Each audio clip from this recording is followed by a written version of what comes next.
The Bible is once again proving its skeptics wrong. Who foresaw the dramatic shift in German thinking that began suddenly less than 4 years ago? A shift that continues to intensify. The answer is those who understand Bible prophecy. Prophecies highlighted here at Tomorrow's World for many years. We did not come up with this due to greater intellect or by looking into a crystal ball, following Nostradamus or consulting a spook in the night. It's all there in the scriptures. Tomorrow's World has for decades shown from the biblical books of Revelation, Daniel, Isaiah, and elsewhere that Germany will once again become a dominant military force in Europe, and that events will cause 10 nations or kingdoms in Europe to give their power over to a German-led military and economic colossus that the scripture calls the Beast. Naysayers have ridiculed the idea of another European revival of the Roman Empire, but that is what is beginning to happen even as you view this program. It's never a good idea to bet against God and His Word. Dear friends, our world is right now taking a turn that will lead to disaster for mankind. It'll not look like disaster, but that is exactly what the Bible foretells for the near future. What many fail to see is a military and economic colossus rising up right now before our very eyes. Europe is a sleeping giant for which few have devoted much thought. But on February 21, 2022, Russian President Vladimir Putin sent troops into Ukraine as peacekeepers, and 3 days later launched a full-scale invasion. That was a wake-up call for European leaders, and former German Chancellor Olaf Scholz immediately called for an epochal shift in people's thinking, from pacifism to war readiness. Germans suddenly recognized the need to build a strong military force to counter a threat from the east. Mr. Scholz called for spending 100 billion euros, that's 108 billion US dollars, to rebuild his nation's armed forces and to boost annual military spending to more than 2% of GDP. Part of the 100 billion euros included the purchase of F-35 stealth aircraft capable of carrying nuclear weapons. Other European countries also received that wake-up call from Mr. Putin and are ramping up their military spending. The election of United States President Donald Trump was a second wake-up call for Europeans to look to themselves for their defense.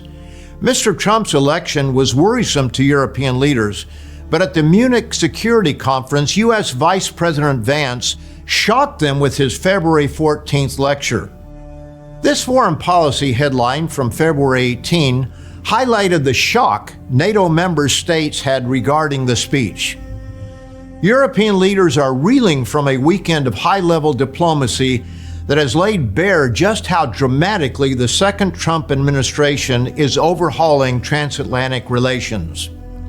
The article that followed explained, even before the re-election of U.S. President Donald Trump, European leaders were anxiously deliberating what the possible return of the U.S. leader would mean for the future of the NATO alliance and the Russian-Ukraine war.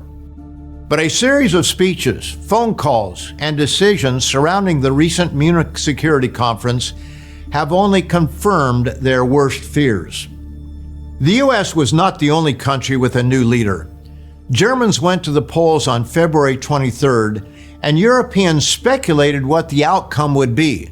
Not so much who would win, but what the new leader would mean for Europe.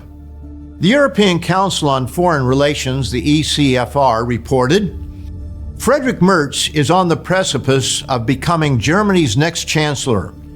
If successful, his conservatism and quest for new allies to secure Europe's nuclear deterrent could create a two-speed Europe.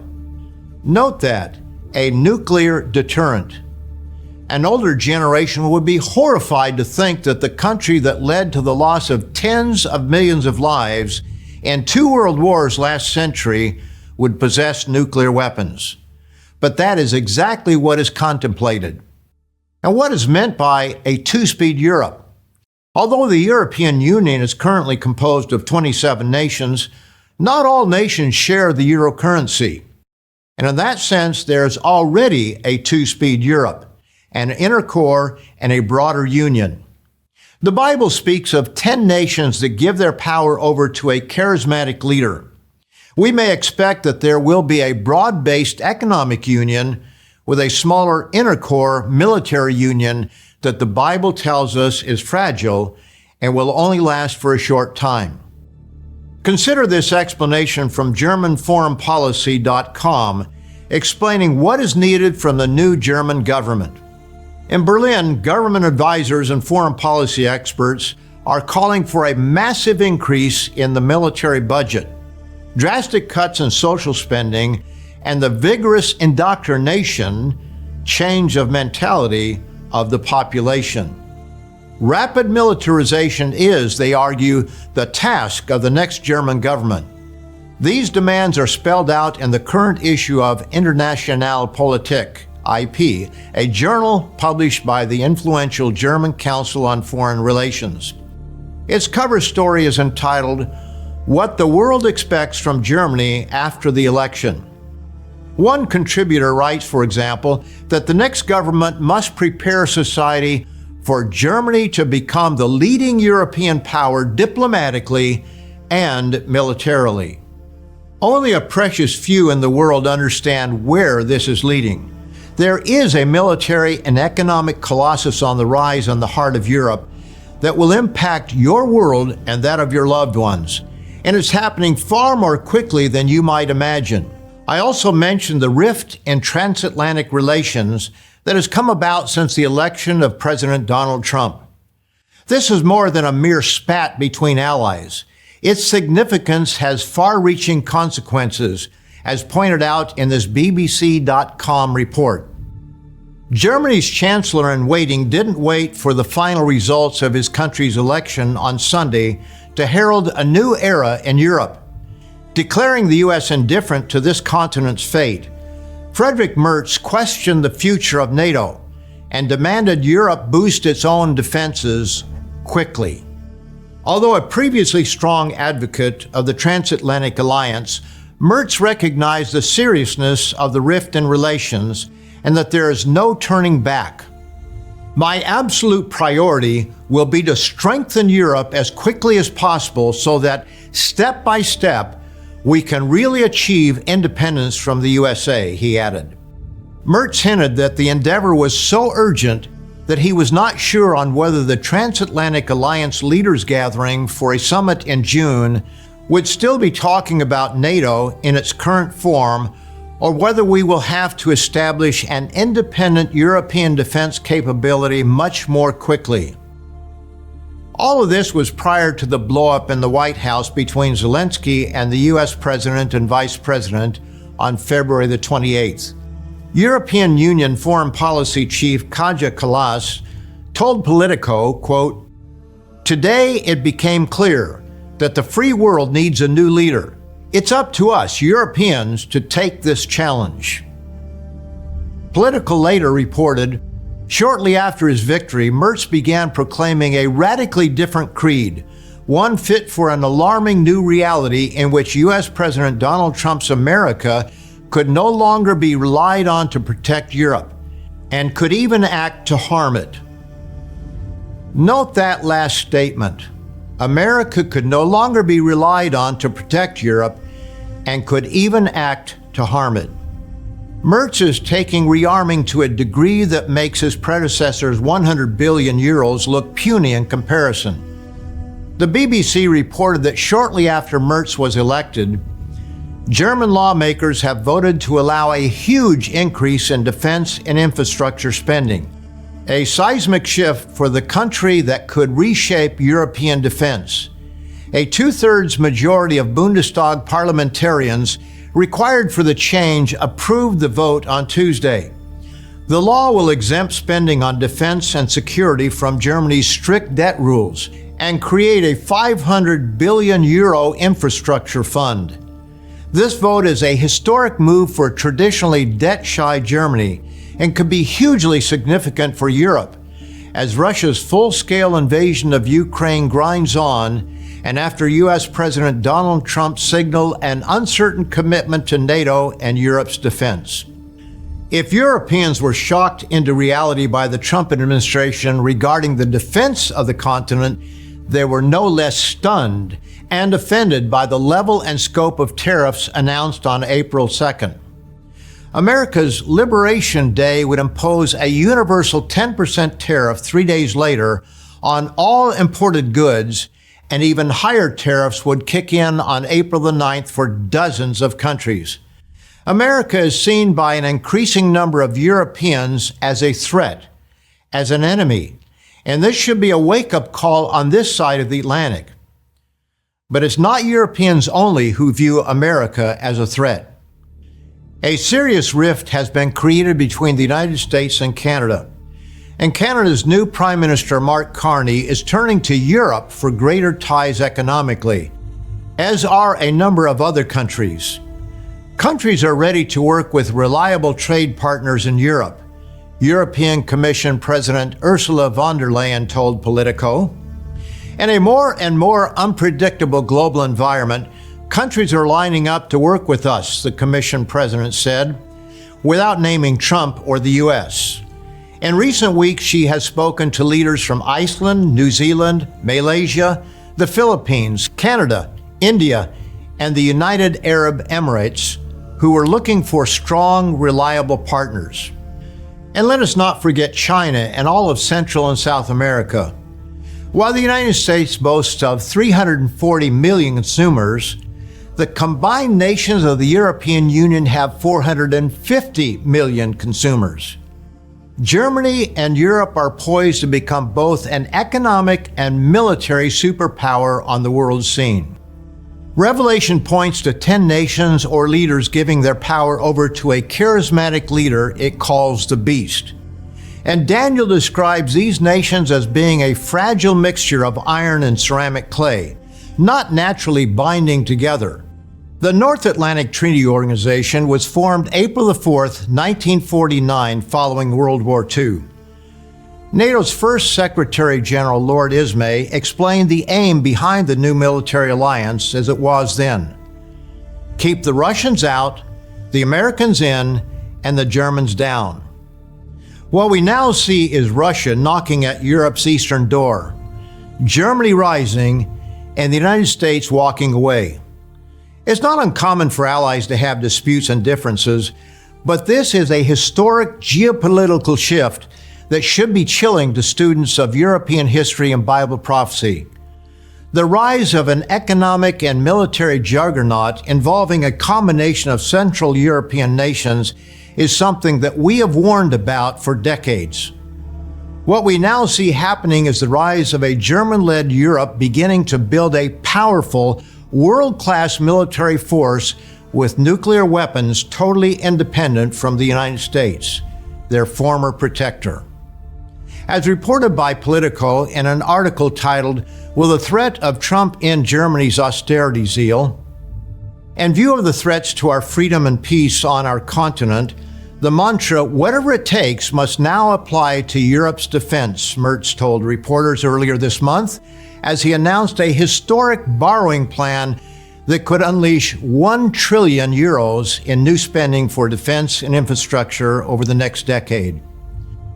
The meeting in the White House between Zelensky and Donald Trump really showed the whole drama in which we are living today in terms of security policy. And that is why we had to act quickly, Merz said on public television on Sunday. That was March the 16th. We now have to take a more independent path from America, he added. Europe's time has come. Yes, Europe, not Germany alone. Reuters reported this response from the EU Commission President following the White House blow-up between the U.S. administration and Ukrainian President Zelensky. The European Commission proposed on Tuesday to borrow up to 150 billion euros to lend to EU governments under a rearmament plan driven by Russia's war in Ukraine and fears that Europe can no longer be sure of U.S. protection. Von der Leyen put forward the 150 billion euro fund for priorities such as air defense, missiles, and drones as part of a package of proposals that she said could mobilize up to 800 billion euros for European defense. The transformation of Germany and Europe is historic, and it's taking place at breakneck speed. This BBC headline appeared on March the 31st. Germany decides to leave history in the past and prepare for war.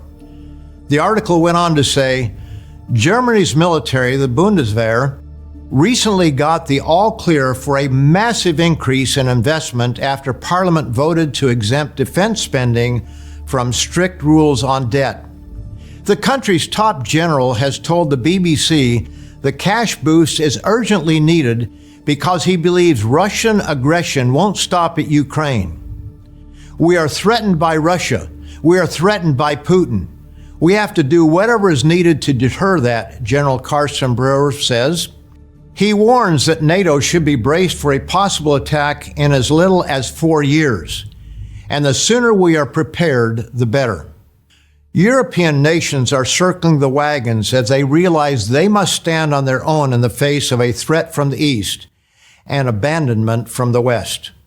The military awakening of Europe, and especially in Germany, is no small matter. Twice in the last century, a militarized Germany plunged the world into wars that took the lives of tens of millions. We know that it is not in their hearts to bring about a round three, but the descendants of the ancient Assyrians will once again wield the sword against the Israelite nations. As it tells us in Isaiah, the 10th chapter, the modern-day descendants of ancient Assyria is indeed God's rod of punishment. Woe to Assyria, the rod of my anger, and the staff in whose hand is my indignation. I will send him against an ungodly nation, and against the people of my wrath I will give him charge, to seize the spoil, to take the prey, and to tread them down like the mire of the streets. Yet he does not mean so, nor does his heart think so, but it is in his heart to destroy and cut off not a few nations. Germany's biblical identity is explained in detail in our resource, Germany and Prophecy. This great nation is destined to once again shake the world, but it will not do it alone. 10 nations will lend their military support to a charismatic leader who will bring the whole world once again to war. As we have already seen, Germany is gearing up for war in as little as 3 to 4 years. But as the Bible shows, a crisis, a charismatic leader, a miracle-working religious figure, and 10 nations or leaders will combine to use this military might in a manner that no one currently intends. The United States and Europe are pulling apart, and with the Russian threat to their east, Europeans recognize their need to unite as one for their own defense. Furthermore, Germany realizes its need to take the lead. The book of Revelation describes what we will see in the near future. Though we cannot know the exact timing in advance, as shown in the previous segment of this Tomorrow's World program, the time it will take Europe to prepare to withstand an attack by a nuclear superpower to its east is short, perhaps 4 years or less. But Bible prophecy explains that this beast power will do far more than defend Europe against a Russian attack. As happened twice in the last century, this German-led force of kings, nations or groups of nations, will bring the whole world to war once again. We read in Revelation, the 17th chapter, "The 10 horns which you saw are 10 kings who have received no kingdom as yet, but they receive authority for 1 hour as kings with the beast. These are of one mind, and they will give their power and authority to the beast." And when does this happen? At the return of Jesus Christ, as clearly indicated by the next verse. "These will make war with the Lamb, and the Lamb will overcome them, for he is Lord of lords and King of kings. And those who are with him are called, chosen, and faithful." Yes, it's at the time of Christ's return. My father once told me that Europeans could never get together. That was conventional wisdom based on his knowledge and understanding of the difference between the nations of Europe. Yet this condition is exactly what the Bible describes. These same 10 nations found in Revelation are depicted in the biblical book of Daniel as the feet and toes of a giant image that King Nebuchadnezzar saw in a dream, recorded in chapter 2. We know the 10 toes of that image are the same as the 10 kings of Revelation because of the context and how they are destroyed by the returning Messiah. Verse 41, whereas you saw the feet and toes partly of potter's clay and partly of iron, the kingdom shall be divided, yet the strength of the iron shall be in it, just as you saw the iron mixed with ceramic clay. And as the 10 toes of the feet were partly of iron and partly of clay, so the kingdom shall be partly strong and partly fragile. As you saw iron mixed with ceramic clay, they will mingle with the seed of men, but they will not adhere to one another, just as iron does not mix with clay. The next verse tells us when this fragile alliance takes place. At the return of Jesus Christ to set up a different kingdom. Notice it in verse 44. And in the days of these kings, the God of heaven will set up a kingdom which shall never be destroyed. And the kingdom shall not be left to other people. It shall break in pieces and consume all these kingdoms, and it shall stand forever. However, I want to leave you with a very encouraging passage in the 19th chapter of Isaiah regarding the future of the great nation of Germany. Isaiah 19 and verse 24. In that day Israel will be one of three with Egypt, and Assyria a blessing in the midst of the land, whom the Lord of hosts shall bless, saying, Blessed is Egypt, my people, and Assyria. That's the ancient name of modern Germany, the work of my hands, and Israel, my inheritance.